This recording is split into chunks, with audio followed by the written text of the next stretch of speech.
On to the proposed minimum wage policy. The government may see it as a tool to eradicate poverty, but certain quarters say the policy is merely a blunt one. Soban Adamadaran has the report. Institute for Democracy and Economic Affairs Chief Executive Wan Saiful Wanjan says the policy is merely a political gimmick. My concern is if we do introduce the policy of minimum wage, it will be politicized. Even now, this minimum wage agenda is very much a political agenda.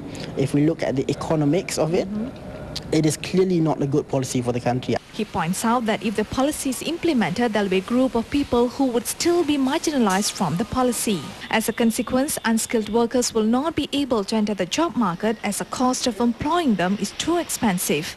To a question, he says collective bargaining between the employees and employers can resolve the long-standing issue.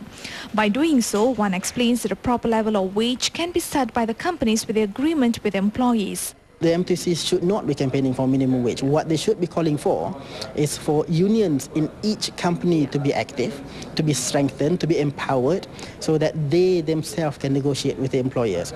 The MTUC, for them to say that this is the level of minimum wage we need for the whole country, I think that is very, impossible for them to decide. How can they know what is the level of wage needed in KL in comparison with Sarawak, for example? However, the Malaysian Employees Federation's Executive Director Shamsuddin Bardan says it is not the government who should be setting the wages. Minimum wages is something that is going to be imposed by the government, by a third party, into the employment relationship.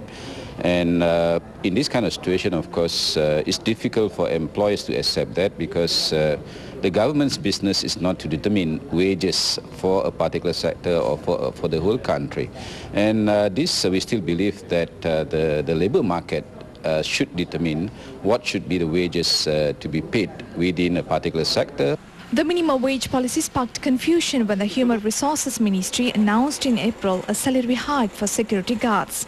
However, the minimum salary, which was supposed to be enforced beginning July 1st, was put off by the government following a request from the Security Services Association of Malaysia.